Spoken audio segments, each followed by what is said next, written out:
Hi friends, எல்லோரும் எப்படி இருக்கீங்க? இன்றைக்கி சூப்பரான சண்டே ஸ்பெஷல் லன்ச் மெனு தொன்னை பிரியாணி. வாங்க எப்படி பண்ணுறதுன்னு பார்க்கலாம். இதுக்கு ஒரு கடாய் வச்சு அதில் ஹோல் ஸ்பைசஸ் எல்லாம் ஆட் பண்ணிக்கலாம். பட்டை, லவங்கம், ஏலக்காய் 3லேருந்து 4, ஒரு பீஸ் ஜாப்பத்ரி, கொஞ்சமாக கடல் பாசி. உங்களுக்கு ஹோல் ஸ்பைசஸ் என்னென்ன பிடிக்குமோ அதெல்லாம் ஆட் பண்ணிக்கலாம்.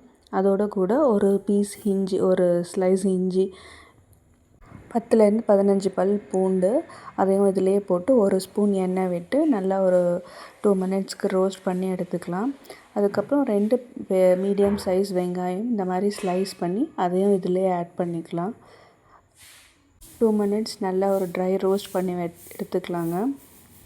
ஒரு 2லேருந்து 3 ஸ்பூன் எண்ணெய் போட்டால் போதும். அதிலே நல்லா இந்த வறுக்கிற ஸ்மெல்லே உங்களுக்கு சூப்பராக இருக்கும். பிரியாணி ஸ்மெல்லு. காரம் உங்களுக்கு எவ்வளோ வேணுமோ அவ்வளோ ஆட் பண்ணிக்கலாம். நான் இன்றைக்கி 5 பச்சை மிளகா கீரி ஆட் பண்ணியிருக்கேன். இது 2 கிளாஸ் அரிசிக்கு கரெக்டாக இருக்கும். நான் காரம் அதிகமாக வேணுங்கிறவங்க இன்னமும் கொஞ்சம் கூட ஆட் பண்ணிக்கலாம். பிரியாணினாலே புதினா கொத்தமல்லியோட ஃப்ளேவர் தான் சூப்பராக இருக்கும். அதுக்காக கொஞ்சமாக புதினா கொத்தமல்லி வாஷ் பண்ணி ஒரு கைப்பிடி அளவு அதையும் இதிலேயே சேர்த்து ஒரு 2 மினிட்ஸ் நல்லா ரோஸ்ட் பண்ணி எடுத்துக்கலாம். நல்லா இது ரோஸ்ட் ஆனதுக்கப்புறம் இது கம்ப்ளீட்டாக ஆற வச்சு பேஸ்ட் பண்ணி எடுத்துக்கலாங்க.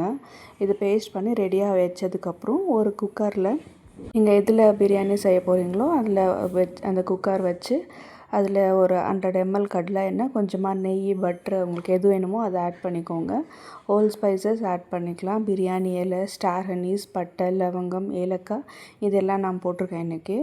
இதுலேயே ஒரு பெரிய சைஸ் ஆனியனை ஸ்லைஸ் பண்ணி போட்டு அதையும் ஒரு 2 மினிட்ஸ் நல்லா வதக்கி எடுத்துக்கலாம்.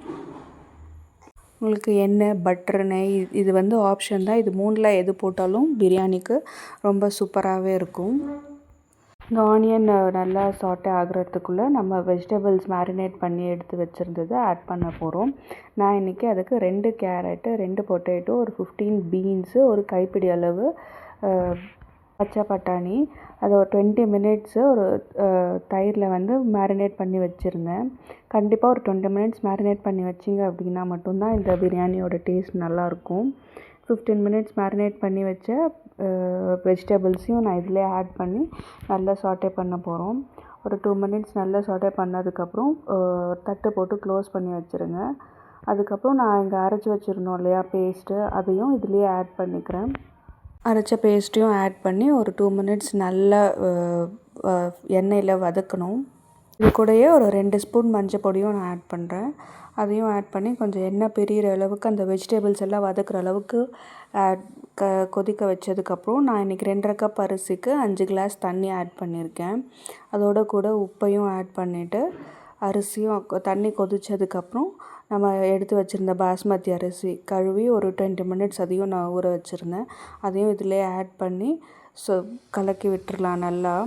நல்லா கொதித்து தண்ணியெல்லாம் வற்றுற அளவுக்கு கொதிக்க விட்டதுக்கப்புறம் நம்ம தம் வச்சுக்கலாம். நான் இன்றைக்கி தம் வச்சு தான் பிரியாணி பண்ணியிருந்தோம். பிளேட் போட்டு மூடி வச்சிங்க அப்படின்னா அந்த தண்ணியெல்லாம் இழுக்க ஆரம்பிச்சிரும். இந்த அளவுக்கு தண்ணியெல்லாம் வற்றினதுக்கப்புறம் நம்ம ஒரு தவா வச்சு தம் வச்சுக்கலாம். பார்த்திங்கன்னா இப்போ தண்ணியெல்லாம் வற்றிருச்சு. இந்த மாதிரி ஒரு பிளேட் போட்டு மூடி வச்சுட்டு ஒரு 10 மினிட்ஸ் டிஸ்டர்ப் பண்ணாமல் விட்டுட்டோம் அப்படின்னா நமக்கு சூப்பரான தொன்னை பிரியாணி ரெடி ஆகிடும். பார்த்து என்ஜாய் பண்ணி எப்படி இருந்ததுன்னு எனக்கு கமெண்ட் பண்ணுங்கள். இந்த வீடியோ பிடிச்சிருந்தா லைக் பண்ணுங்கள், ஷேர் பண்ணுங்கள், கமெண்ட் பண்ணுங்கள். மறக்காமல் சப்ஸ்கிரைப் பண்ணிவிடுங்க. பாய், டேக் கேர்.